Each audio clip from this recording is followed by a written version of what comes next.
Welcome back to the Herbalist Hour. Today I'm joined by clinical herbalist Dana Hutchinson, and the name's pretty close to mine. I'm Hutchison, and throughout my whole life, people always misspell my last name Hutchinson, but we got the real deal here today. So welcome to the show, Dana. Thank you so much for having me. I'm really excited to be here. Welcome to the Herbalist Hour. This is where community gather, merging the power of people and the flowers, the sweet and the bitter to the salty, the sour. Umami, it's time for the Herbalist Hour. Totally. I don't suppose anyone's ever mistook your name for Hutchison. They actually have, funnily Really? enough. In grade school, I usually had my last name without the N. So I think we have a common theme there with misspelling.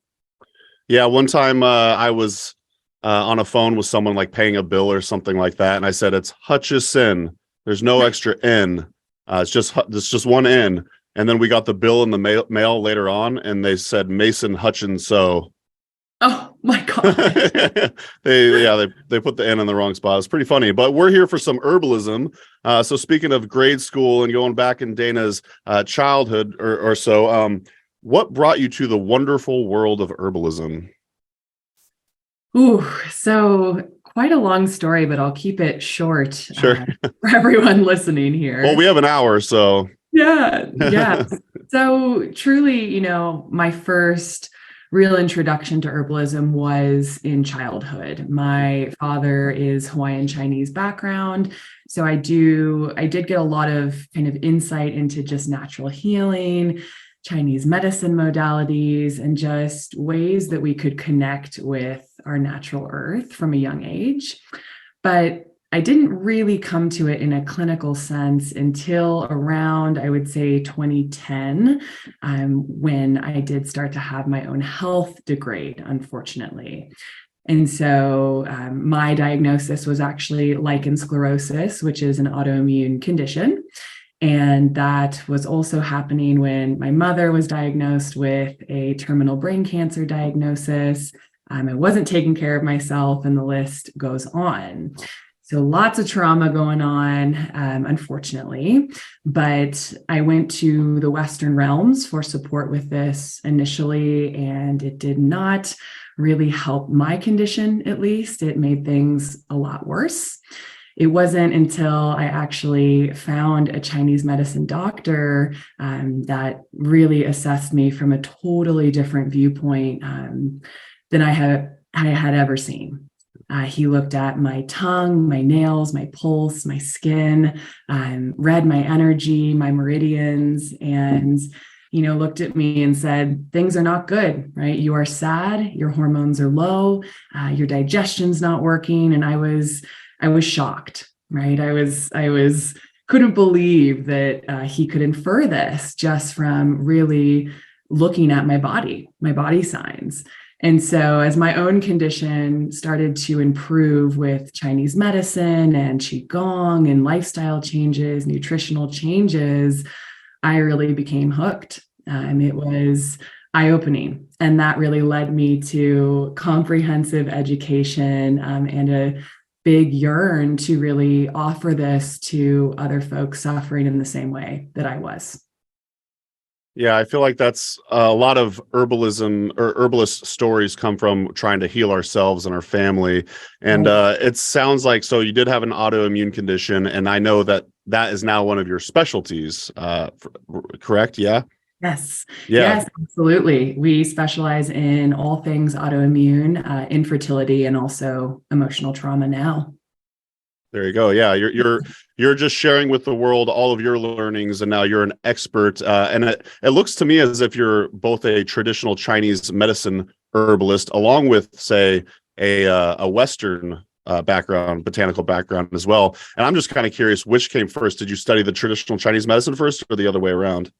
I studied traditional Chinese medicine first. I was lucky that I got to live in Australia for almost 8 years. And so over there, it's rich with Asian influence. So learning and shadowing doctors in Chinese medicine was very easy to do over there. And then when my husband and I moved back to the United States, that's where I really thought, I think I'm going to, dive a little deeper into Western herbalism training as well, and see if we can't kind of merge both of these herbalism thoughts. And that's exactly what our formulations are like today. It's kind of a mix of Eastern remedies with Western herbs, and that's what we found has really worked for our demographic here. Who have been some of your both traditional Chinese medicine mentors along with your Western botanical mentors as well? Yeah, absolutely. So, first person who comes to mind is Master Hong Lu. He is a Qi master who actually has a practice in Los Angeles. And funnily enough, I actually visited him as a child. My parents took me to him when I was, I believe, 12 years old. And he reads energy. So he truly just looks at you and feels different meridian points on the body and tells you what's going on.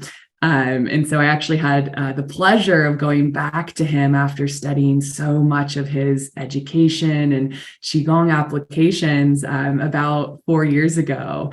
I went back to see him, and it was just amazing. He recognized me, of course, and I was like, I'm in this field now. And, it was just really special. I've read every single book that he has put out and gone through all of his Qigong medicine trainings as well. So movement through Qigong, they see as medicine.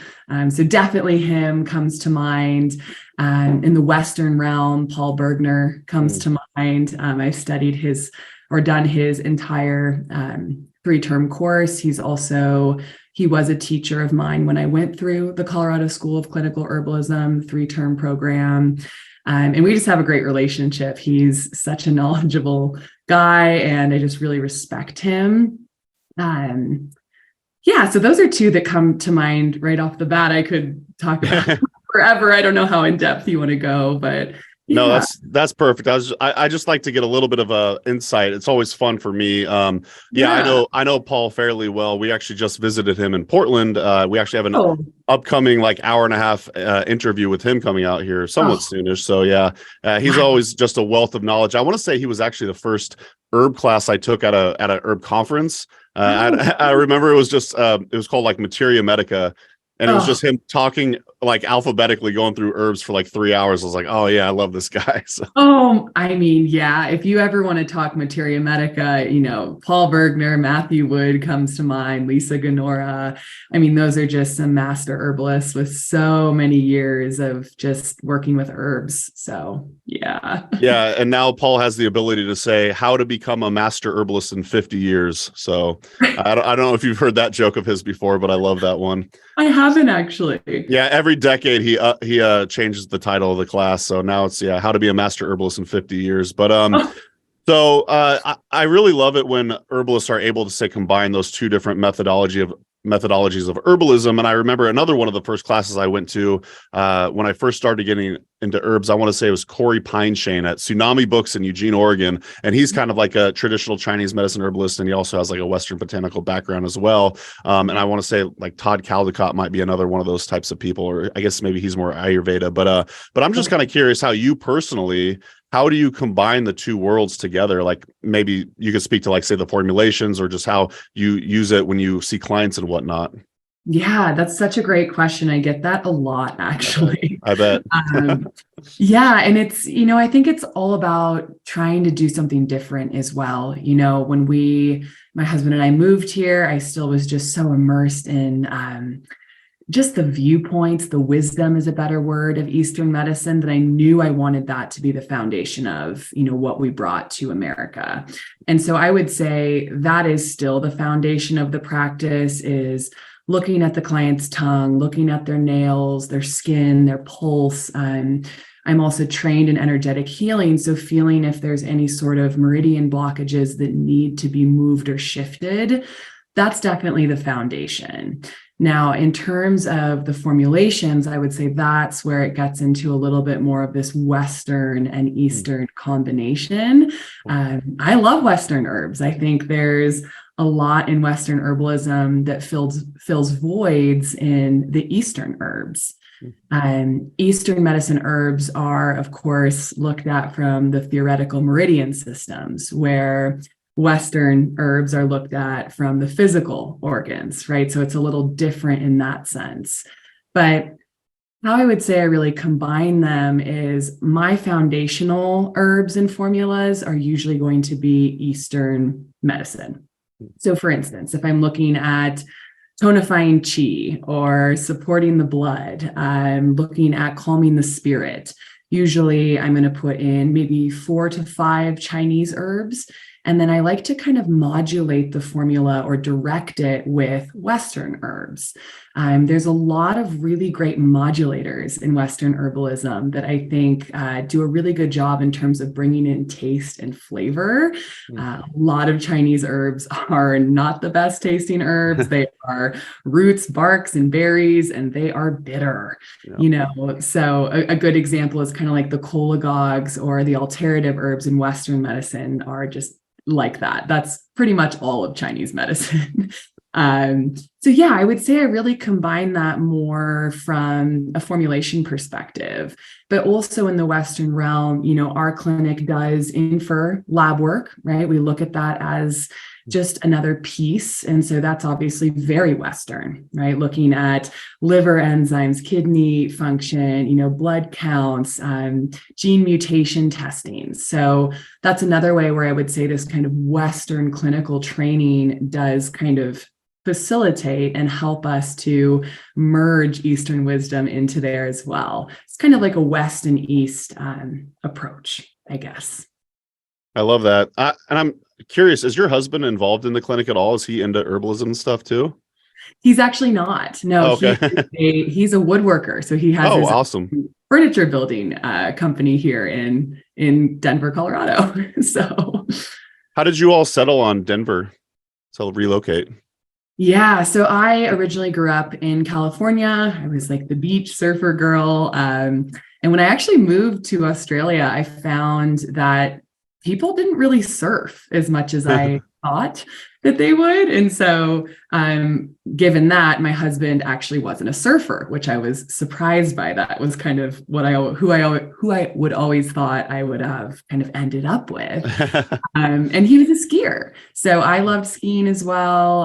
Big kind of mountain backcountry folks, both of us. So we just thought, I think Colorado makes sense to kind of start anew and be connected to nature in that way. So that's what we did. There's a lot of herbalism going on in Colorado. Early on, I interviewed Chloe Hurtado. I think she's maybe in the Denver area. And then I'm interviewing another herbalist named Montague Connolly, I believe is his name. That interview's coming up. So yeah, there's lots of herbalists out there. So yeah, you definitely ended up in like an herbalist hotbed. So I'm curious, maybe shifting gears a little bit. I saw on your website that one of the services you provide is, or maybe it was a previous service, but it's a AHG, American Herbalist Guild, registered mentor. I'm just curious if you still do that and if you could tell the HerbRally audience what that is. Yeah, absolutely. That is something that I still offer. So I believe there's about 20 or 30 AHG members, so American Herbalist Guild, registered herbalists who are also registered to provide mentorship for students, clinical practitioners looking to get a little more case review or case insight.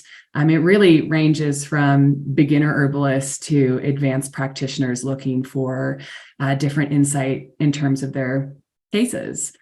So what that looks like at my practice is usually going to be a virtual mentorship, unless, of course, they live in Denver or Golden area, then that could be an in-office mentorship. And I do offer 2 different tiers of mentorship under the AHG mentorship. So that's the first tier is kind of like the basics, I call it, whether that's beginner herbalism or, again, case review. Introduction to Chinese medicine is a popular one that people choose. And then we build onto that with the tier 2, which is a little more intensive, and that's 16 hours. The first one is an 8-hour one-on-one mentorship. Yeah. Awesome. Do you have any advice for someone who wants to be certified by the AHG? Like someone who's looking to get their certification? Yes. I again hear this question a ton. I bet. I speak at a bunch of herbalism schools like Herbal Academy and CSCH, and teach a lot of workshops with budding herbalists. And so this comes up quite a lot.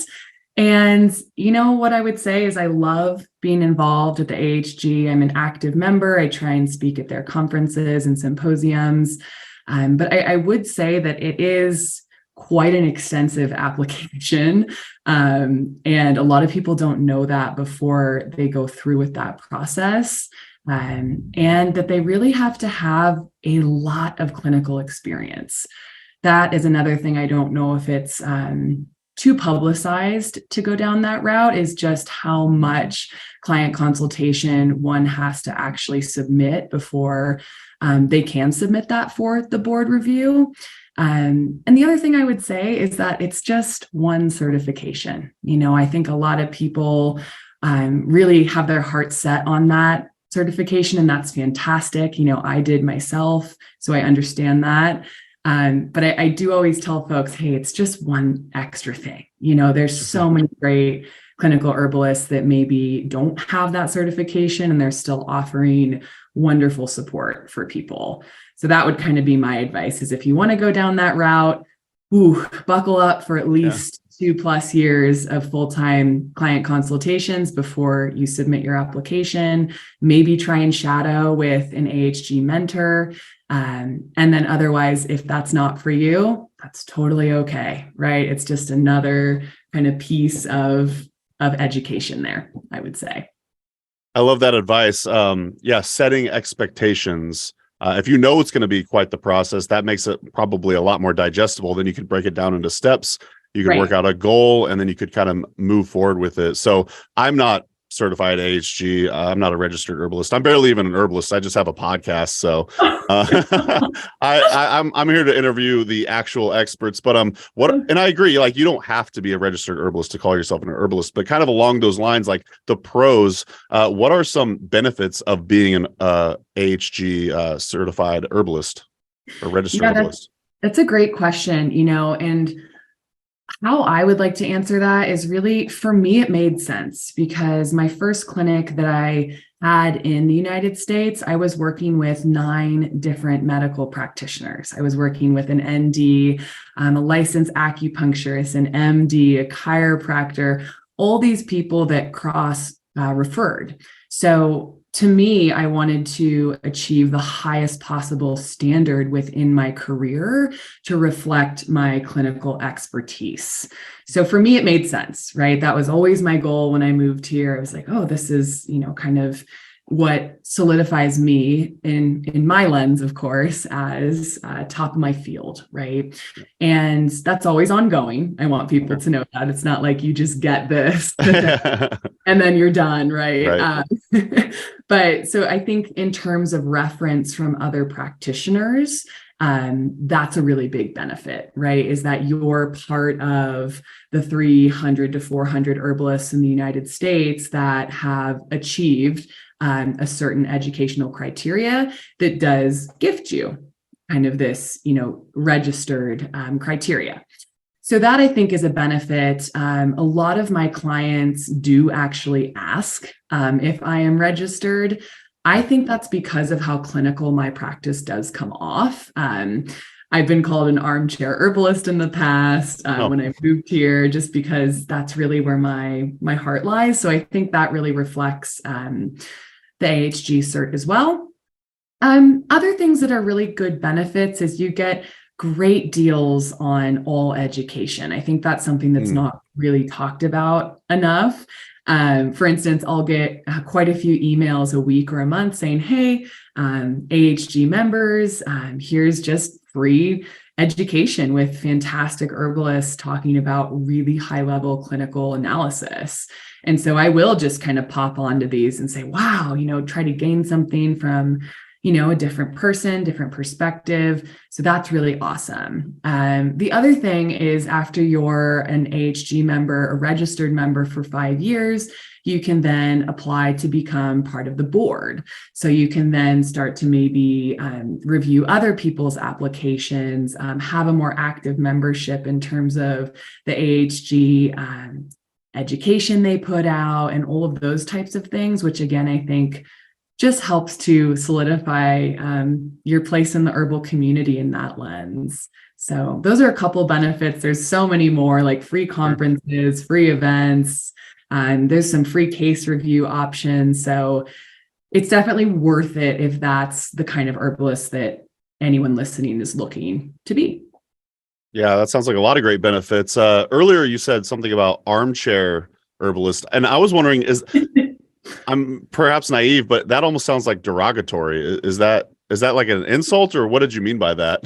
No. So, so it's kind of like a term where an armchair herbalist is someone who doesn't really, let's say, specialize in the botany sides of things. So Gotcha. someone who is, they get the dried herbs in, they know exactly how to formulate them, how to macerate them, but they're not necessarily the herbalists that are out wildcrafting. Now, of course, I am, but early in my Chinese medicine career, you don't really have a lot of the botany side in TCM, especially in Colorado, right? And a lot of these herbs don't grow here, so you don't go out and forage for them. So it's kind of like a term used for a very clinical herbalist, right? Where there's so many different types of herbal folks, people who teach foraging and who teach wildcrafting and spiritual energy walks. And of course, I do those things now, but very much early on, it was more of a kind of like a clinical dispensary almost of advanced formulation, as opposed to growing up gardening and foraging and all those things. All right. Well, I'm glad you clarified. Yeah, because there's like a term, I think it's called armchair quarterback or something like that, where someone's watching the football game and they're like telling them how they should have thrown the pass or something like that. That's like an armchair quarterback. But okay. All right. Well, it sounds more like a compliment. All right, cool. Well, why don't you tell us a little bit about the Wildflower Clinic in I want to say it's in Golden, Colorado specifically. It is, yes. We were in Denver for about 5 years, and now we've been in Golden, coming up on our second year here. Okay. So it's just about 30 minutes from Denver, but yeah, we are a traditional Chinese medicine clinic with Western clinical herbalism as well. And then we also offer some energetic therapies like flower essence, emotional therapy, and then Qigong application or energy healing with kind of the meridians I spoke about earlier. Sure. And so, we specialize in one-on-one consultation. That's kind of what we do every day. It's myself. We've got one other clinician who does see clients. She's more focused on skincare, gut health and urinary issues. And my focuses are more autoimmunity, infertility, and that emotional trauma lens. We've also got one individual who's our admin assistant and another who's in development. So there's a lot of things we do, but it's wonderful. We've got an in-office apothecary. We stock over 500 herbs, so a ton. Obviously, I'm at home today. Sure. And we now wildcraft about 50 to 70% of our herbs. Wow. In-house macerate them, and that's where we do all of our commercial send outs and client custom formulations as well. Awesome. So if people want to learn more, this isn't the end of the show yet. So if people want to learn more, they could go to, I want to say wildflowerclinic.com. We'll leave a link to learn more in the show notes as well. So selfishly, this is going to be a selfish question for me. I saw that your clinic just did a rebrand. And you went through, I'm going to say it was Jess with the Wildcraft Studio. Yes. Now, so HerbRally has been around. I want to say I started in like 2015, and it was a super basic Squarespace site. And it's still a super basic Squarespace site. However, Amanda, my wife, has made it drastically prettier at this point. And so we're constantly trying to improve it. However, I did reach out to Jess at one point on the recommendation of Hannah Afton. Yes, her well. Yeah, very good. Well, she was, I think, I want to say like episode 8 or something on the Herbalist Hour, but totally. So I'm just kind of curious if you could speak to your experience with Jess, and just kind of shout her out in her work, because it seems like a lot of herbalists might be able to use her services, and ourselves included. Oh, absolutely. I could not say better things about Jess.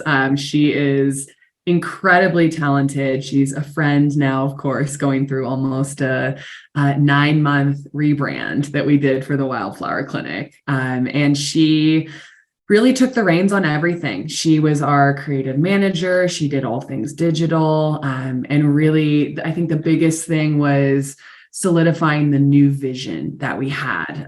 Very similar to what you just said, first couple of years here in America, just had a standard website, right? And then as things kind of started to really take off in terms of demand, I really just wanted to have a website that encompassed, how do I word it? More of like the art of Eastern medicine. It truly is an art form. It's creative, right? It's playful. It's connection with earth. There's all these things that I didn't feel like the current website showed. And so I actually flew up to Seattle and did a 4-day intensive shoot with her where we Very cool. did workshops, real workshops. I taught like 4 workshops where people actually came, and we filmed everything. We did Qigong studio shoots, and she made it come alive, and that's really hard to do. I wouldn't say I'm an easy client, because I would just say, hey, can we do this? Can we do this? So exciting. And she handled it, so well. And I think she over delivered. I mean, it was incredible. She redid our Instagram. So now we don't actually post on Instagram. I know that seems crazy in this digital age, but we try to practice what we preach, and we try to tell our clients to limit screen time. And so by doing that, we have a permanent Instagram page, right, that directs people to our website. So she kind of was the brains behind all of this, and hearing my goals. And so there's so many things I could say about her design and just everything, our logo and how it integrates, Eastern wisdom with clinical and medical herbalism. And she rocked it, so anyone out there who would like to rebrand your business, your website with whatever your goals are, I could not recommend Jess at the Wildcraft more, truly. Awesome. Yeah. And I want to say you could follow Jess at the .wildcraft on Instagram. I also noticed your Instagram account, the Wildflower Clinic, is following 0 people. So that's a super power move right there. And I think that's really neat. I've never heard of someone just having like a static Instagram page to like reroute people to the website. It is beautiful. The website's beautiful. Great job, Jess. And I also want to say, speaking of shout out to Diana Donovan. We got a HerbRally Schoolhouse member in the house right now. So thank you for joining us, Diana. If you do want to leave a question for Dana, you could do so in like the chat or the Q&A section. So thank you for joining us live. You've brought up is it pronounced Qigong, right? Yes. Qi is, or the QI is always pronounced like CHI in Chinese medicine. Awesome. Can you speak to some of the benefits of Qigong? Ooh, absolutely. Where to start? Where to start? Yeah. Oh, yeah. And we've actually got a really good blog post on the Wildflower Clinic that goes through the 8 brigades, which is actually kind of like the foundational movements of Qigong. And there's actually pictures of me doing the movements so people at home can follow along, if that, of course, appeals to you. Sure. But Qigong really is kind of like number 1 in Chinese medicine. Of course, there's herbology, which is fascinating as well. But one thing that kind of brings Qigong into play here is that Chinese medicine practitioners believe that even herbs, supplements, nutrition, all these things are still applications, right? And so they're great, but number 1 is still going to be that foundational essence. So what do we do in our spare time? How is our connection with a higher power? Do we have a connection with nature? What does our community look like? Who do we surround ourselves with, right? And so these are number 1. In that category also comes in to Qigong application. So really, Chinese medicine believes that with certain poses and movements, that we can really start to kind of reinvigorate our system flow. That's like the easiest definition I can give, is by, moving the spine and tapping certain organ meridian systems, we can kind of wake up areas of our body that may have been stagnant for a really long time.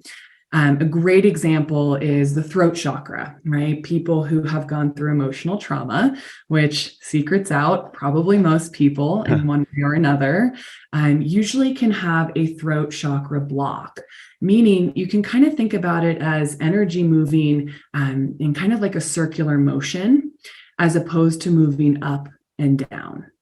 Right. And so by doing some of these movements in Qigong, you can actually start to rewire the way that your energy flows through the whole body system.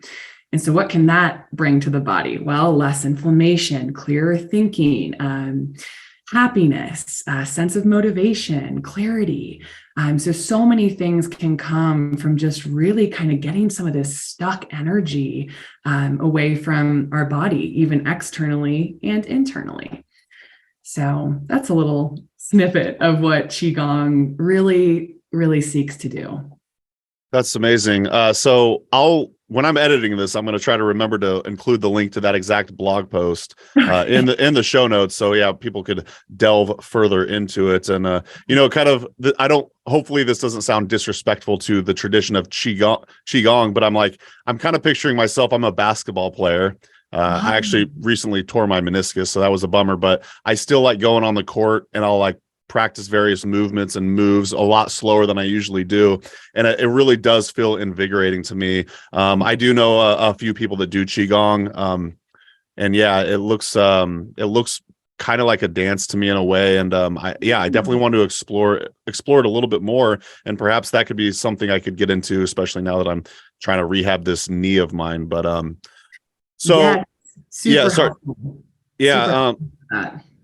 oh, that's really good to know, because I'm super bummed about this knee issue. But this is an herbalism show. We're here for the plants too. So I asked you before the call if there was any particular plants you'd like to talk about, and one of them I'm familiar with. Actually, I've heard of the other one too, but I don't know much about it. So I want to say it's Da Zhao.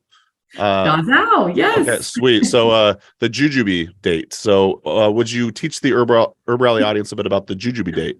Yes. Oh my gosh. This is Awesome. one of my favorite herbs. Awesome. I teach about this so much at conferences. I usually Cool. bring in little samples. And I'm actually going to be talking about this one at the Good Medicine conference coming up in a little bit here. So Jujube date is, it's a breath of fresh air, is really what I like to start with this herb. I love it because it's warming. That's a big difference in TCM herbs versus Western clinical herbalism, is there's a lot more warming herbs in Chinese medicine. So for all you Western clinical herbalists listening, you're probably saying, yep, everything is dry and cold, right? for the most part, right? So those herbs that are moistening and that are warming in Western herbalism, we keep in our pocket, right? We remember those. Where in Chinese medicine, there's a lot more warming or blood nourishing herbs that are part of their materia medica. And Jujube date is one of those. So I really like this herb because it's a blood nourisher. So it's really, really great for people who might have pale complexions, people who are a little bit colder in terms of their temperature. It's great for people going through emotional disturbances. So Jujube date is one that often comes into kind of like emotional resilience formulas in our clinic. And the other thing that's great about this herb is that it's thought to enter the spleen and stomach channels. So it's not just an herb for the emotions, but it's also for invigorating digestion. So the spleen meridian in TCM, and this might be a little too in depth, but that's actually the governor of the blood, right? So if you hear, oh, we have blood deficiency in TCM, usually you're going to get spleen herbs or herbs that tonify the spleen. So Jujube date is one of those. It's really, really just a wonderful overall tonic. And so kind of how it would compare to a Western herb, like, let's see, a flavoring agent, like maybe orange peel or licorice or cinnamon. And Jujube does just that with Chinese medicine formulas as well, because it's really sweet. So it's a nice, uplifting, kind of floral, well, it's a date, right? Date taste. And so that can bring in a lot of flavoring modification to some of these really bitter, dark, heavy, cold herbs that do also play a part in TCM medicine. So yeah, I mean, overall with dosage with Jujube, you're usually looking around 10 to 30 grams in a decoction. Usually that's about 10 dates as a reference there. But it falls into a lot of our formulations because it's just such a great overall tonic. So yeah, it's a little bit about Jujube or Dazao. Awesome. Do you have any recommendations on where to purchase? Because I don't know if you know this, Dana. I worked at Mountain Rose Herbs for 11 years, and I do not believe that they sell that. So where do you recommend folks buy Jujube? Yeah, so we buy through Chinese medicine suppliers in San Francisco that actually get Jujube date from China. Oh, nice. So, unfortunately, with this company, you do have to have a license of Chinese medicine in order to order it. And it is the biggest question that I get asked at conferences. I have heard that other companies are going to start to stock this more regularly, like Monterey Bay Spice Company, I believe, is looking into it. I know Mountain Rose does not stock it, unfortunately, but there's also a lot of more organic farming practices coming out of Tibet and China and some of the different provinces there. So my biggest recommendation is to potentially, do your research, try and find organic third-party suppliers. Otherwise, try to look for it in a tincture format, which can still have benefits for sure. Well, I mean, we could promote Wildflower Clinic right here. Do you sell it to the public? We don't, unfortunately. No, okay. So gotcha. Yeah, we're not a bulk apothecary. Okay. We're just a client apothecary only. Yeah. Cool. Yeah. Right on. Well, yeah, thanks for the tips there. Yes. Before we go to our next plant, Diana, the HerbRally Schoolhouse member, actually, it does look like she offered up a question. So do you mind if I read this real quick? Oh, of course. Let's go for it. By the way, Diana says she's loving the interview. So kudos to you, Dana. She goes, Dana's awesome. My daughter has MS. She's 37, which is why I'll definitely check out her website. I am a forager and make medicines from my local plants, how my daughter uses them. And I'd love to learn more about how you work with the herbs in relation to MS. Yeah. Big question. And multiple sclerosis is one of the top autoimmune conditions that our clinic actually supports. So I am part of the MS Summit. I work with Matt Rowe, and I speak regularly at MS conferences around the US. It's a condition I'm really passionate about because it's very similar to how my autoimmune condition presents, but just in different lenses with the connective tissue. So first and foremost, MS, maybe this will help you, Diana, is usually a condition of dampness. So what does that mean? Most people who can generate the condition MS usually live in a very hot or moist environment. Not all people, but it's very common. Otherwise, that dampness or internal bogginess can be brought on by our diet, by our lifestyle choices. So things like high amounts of rancid oils, trans fats, alcohol, caffeine, really fatty meats consistently for some individuals can cause that kind of internal stagnation. So really our first kind of investigation is to really see how and what organ systems actually have degraded in order to allow this state of inflammation or stagnation to really infiltrate into the connective tissues. Obviously, MS folks listening to this, you know that this condition can also warrant lesions in the brain and the spine. It can be degrading for the myelin sheaths. So that's actually what's happening fundamentally with this condition. And so Chinese medicine says, okay, we got to get rid of the inflammation. We got to get rid of the stagnation. We probably need to improve blood. Blood is probably weak because it's not getting through the stagnant areas. And then the system will actually be able to flow more efficiently.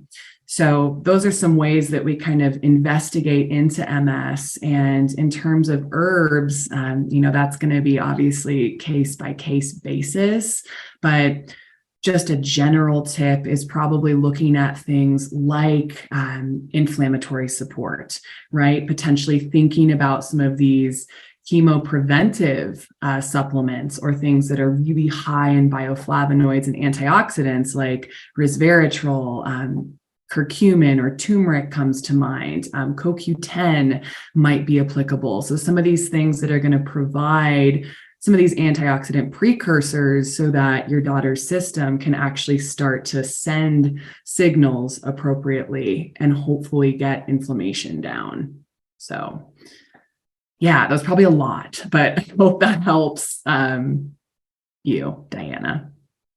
Thanks, Dana. Yeah. And I just love the herbal community. And I love how I want to say conservative we are when we're answering those types of questions to clients that we're not necessarily working with one-on-one. So I think you provided a lot of tips, things to look into, but then you're also saying, we still have to deal with these clients on a case-by-case basis just to, have a full intake with them and whatnot. So, right on. Well, it sounds like if someone would like to work with you one-on-one, they could actually hit you up and work with you virtually.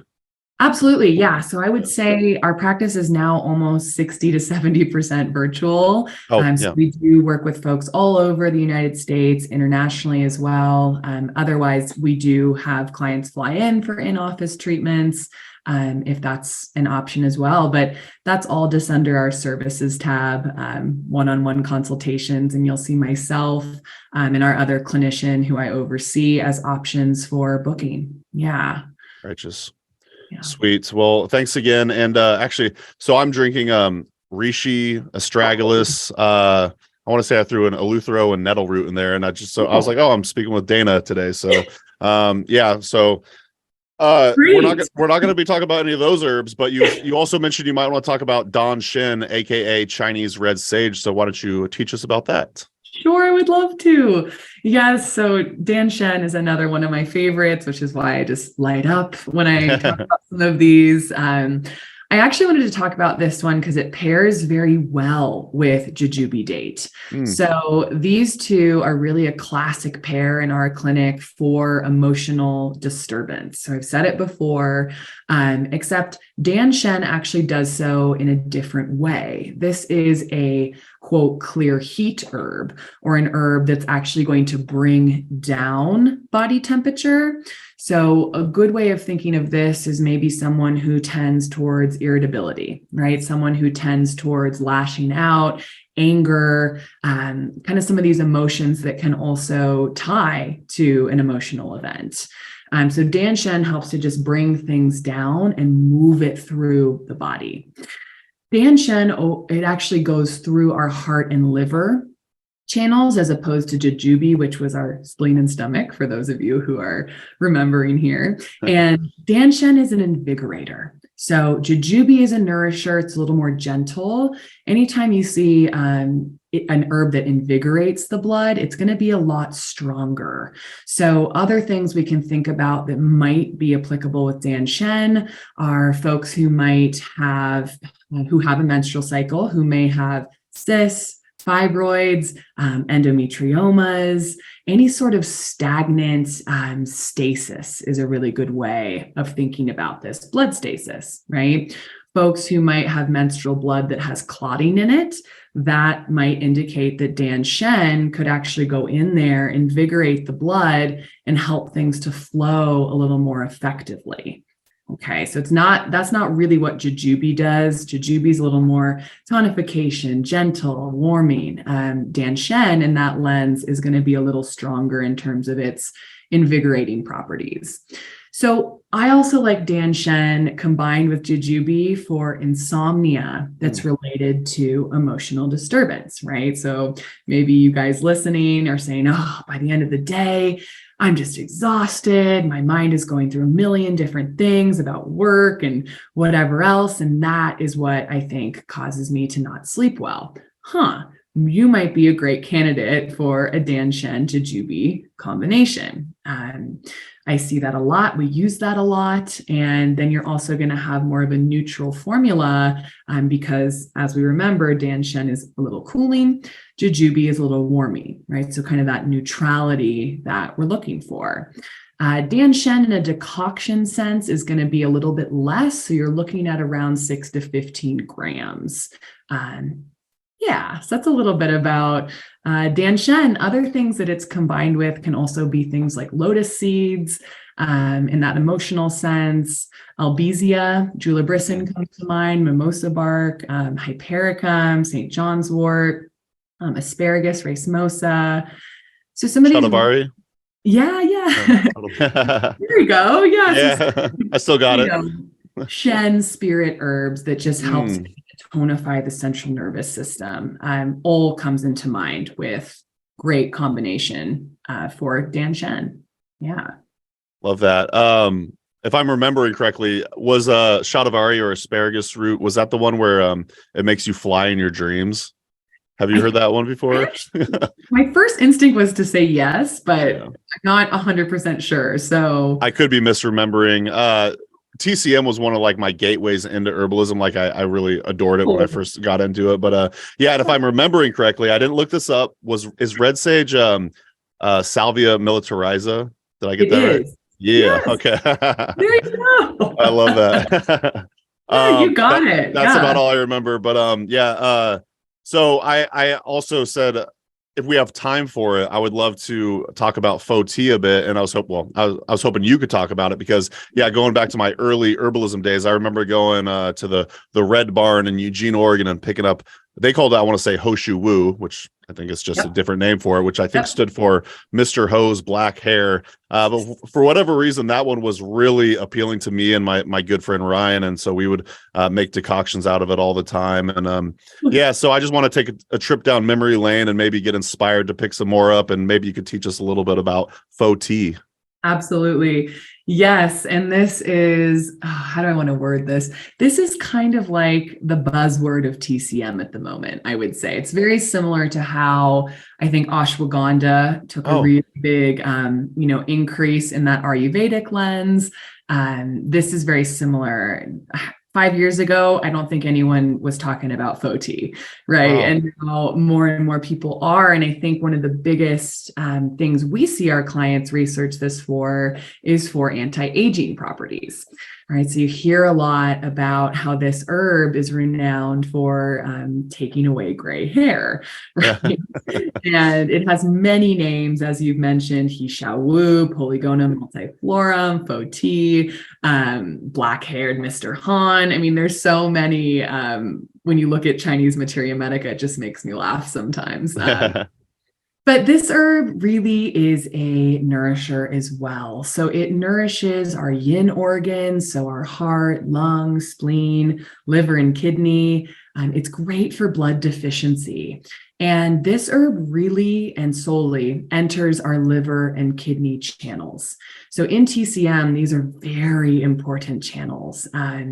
You'll see in materia medica that anything that has to do with gray hair is actually related to the kidneys.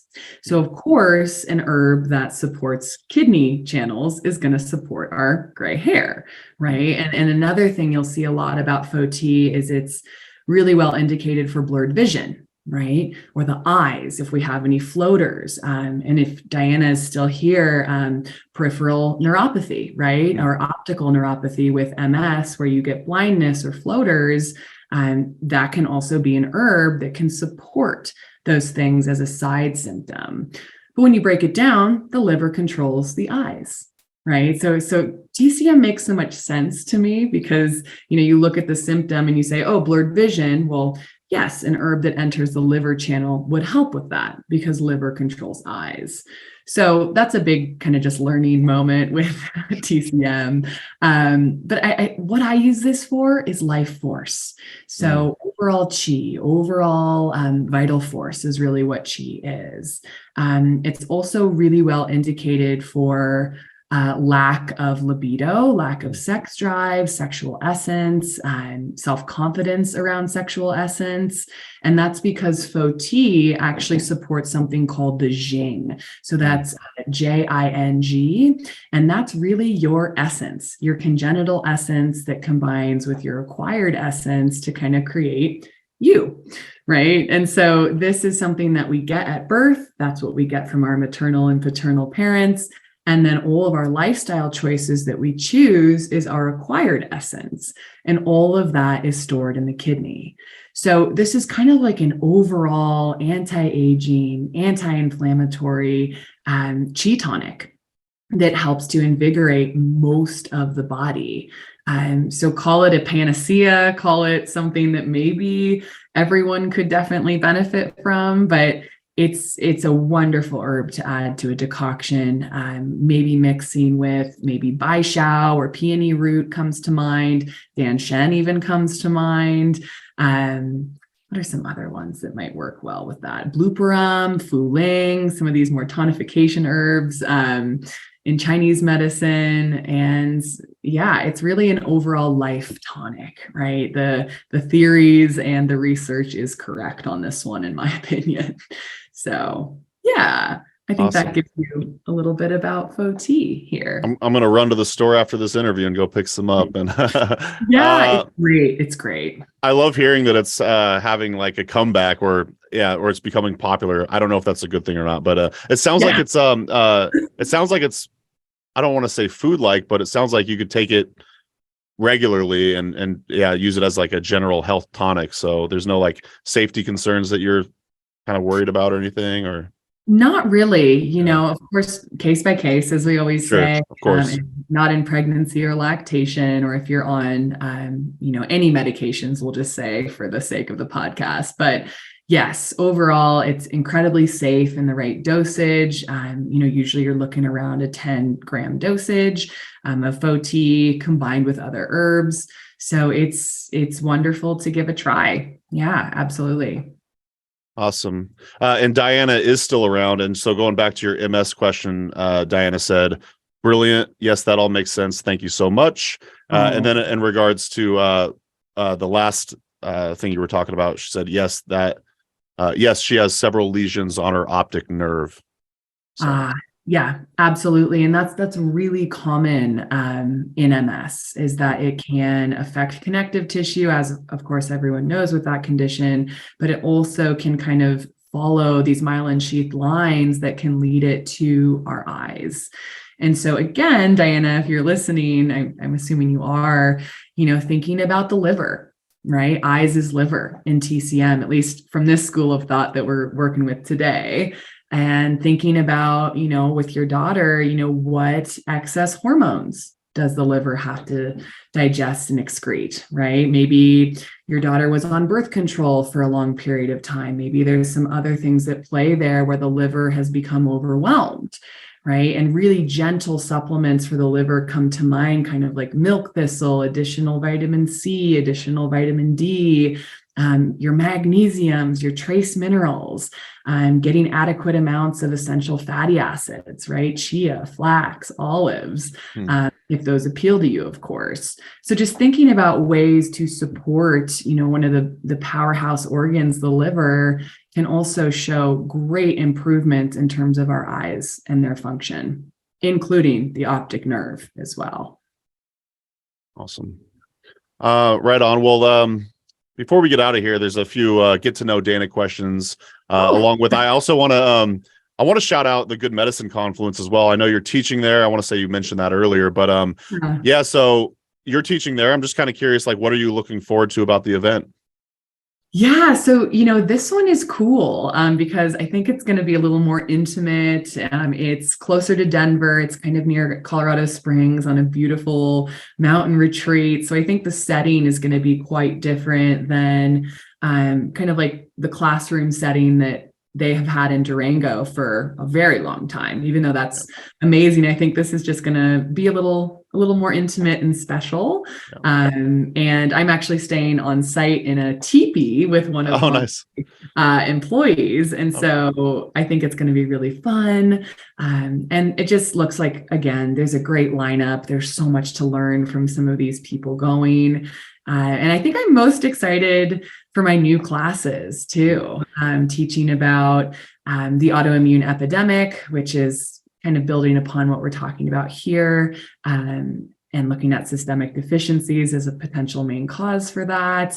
And then also a newer class that I've developed as I've started to work and support more folks going through cancer diagnoses is a class on biohacking.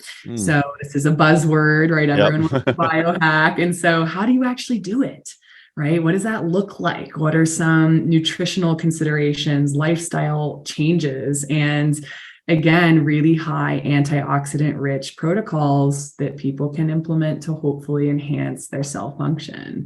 So I'm really looking forward to those, and just seeing all the normal people, saying hi, checking in, and yeah. Well, Jesse Wolf Harden did say, bring what's on the cutting edge, and it sounds like you're bringing it to the Good Medicine Confluence. Are you going to be dressing up for the masquerade ball? We're in the works of getting things together for that. It's been a little nuts over here, but we'll definitely be there. And are you going to the event? No, it's a bummer. I have been twice and I love that event, but honestly, we just moved back to Wisconsin, and I just want to chill for a little bit. We're going to another event in September, but next year I'll be the next year. And I just realized that's probably like a couple hour drive for you to get there. The Durango, it's about 8 hours. Yeah. Oh, wow. Okay. It's not close. That's still quite the haul then. Yeah. Colorado's a pretty big state. Yes. So I won't be going this time around, but next year. So I'll leave a link to the list of your classes along with just the general registration page and whatnot. So right on. Well, let's wrap this up with a couple let's get to know Dana questions. I'm curious, what do you like to do that's totally outside of the realm of herbalism and health and all that? What's a random hobby of yours? Yeah, I love that. So important. And I mean, living in Colorado, I would say favorite hobbies include swimming in rivers. We live in Golden, next to one of the biggest mountain rivers. So I love just being near water. And I would just say we're big backcountry skiers. We love, skinning and just getting really that silent slope down when you ski. So those are things that, I love to do. And outside of that, I'm a surfer. So I try to get to surf about 3 to 5 times a year, whether that's California or popping down to Mexico. It's always a goal to do that because I just love being in the ocean. Those are some fun things I like to do, and including, going out to nice dinners and fun stuff like that, and hiking. And gosh, I mean, the hikes here are just so incredible. So most things nature, I would say. Yeah, that's a pretty standard response for herbalists, but still counts. Great answer. So we're gonna do a question from the Let's Get Deep Friends Edition deck. Ooh. And so I don't know what this question is gonna be, and if you we could always pass, we could do a different one too. And I have to answer as well. So that's part of the game. So what type of music playlists do you have? Wow. And do I go first? Yeah, or I could go first if you want, but usually the guest goes first. We'll put you on the spot. Yeah. I didn't want to. Okay. Funnily enough, a lot of acoustic, deep house playlists, which might surprise people. I love kind of like electric or electronic music. I always have. And so those are probably my main playlists, mixes between deep house and then kind of like the acoustic versions with melodies and singers. So Awesome. Do you ever listen to like lo-fi hip hop stuff or? Sometimes, yeah. I noticed that's like really good for me for working, or I can't work and listen to music if it has lyrics. So, but sometimes if I want something upbeat, I'll throw on some lo-fi hip hop. But yeah, speaking of hip hop in my lists, I listen to a lot of like rap music. Oh, nice. Yeah. But actually the Herbalist Hour theme song, you could listen to it after this episode's published if you want, but it's basically like a rap song by this rapper based in Washington State. His name's Torrin Frost. He's awesome. He made the beat. He wrote the raps and he rapped it and everything. Anyways, I love rap music, and I listen to. I've been revisiting reggae. I used to be a big reggae person, and it's been fun to like start listening to that again. And I've also revisited a lot of like my childhood, like alternative rock style stuff as well. So 90s alternative stuff. But yeah, that's kind of what I've been listening to lately. Sweet. Well, I guess we've been ending the show on this last question. What keeps you learning and growing in the field of herbalism? Ooh, my gosh, so much. I know it's a big one. I think it's a blessing and a curse that I am such a lifetime student. I really, really think you never get there. You always have to be up with all the new research and everything coming out and the new protocols. And I think it's important as a clinical practitioner to stay on top of all things health if you're going to be guiding people in all things health. So I think it's important. And I guess the question was like the biggest area that you feel strongly about in education. Is that what it is? Yeah, it's basically what's what keeps you learning and growing in the field of herbalism. Yeah. I think how I'd answer that is whenever I get a client case that maybe I haven't worked on before, right? Like a new autoimmune condition or something that just doesn't really match up from a pattern perspective. Like I've had a chance to work on a lot of mast cell activation cases this year, which is newer for me. And so I think really it comes to me from my clients, when someone says, hey, this is this new thing, but let's break down the symptoms. I really want to understand that fully. And I think that's driven by my clients, honestly. That's what I would say. And that makes me motivated to then potentially help someone else coming in with similar patterns, for sure. Yeah. Love that. Yeah, you seem like a very curious person, very driven. You seem like you're like I read some of the testimonials on your page, and someone what they call you? They called you a sunflower. Oh. Like, Dana's a sunflower, and you seem to be doing great work out there. Where would you like to send people to learn more about you and your work? Yeah, just probably our website. Now that that's all beautiful and redone, in my opinion, there's so much on there. There's free resources, there's courses, there's blog posts, and that's also where you will find our booking calendar in case maybe you guys listening do want a little extra support with a clinical lens. It's all on wildflowerclinic.com.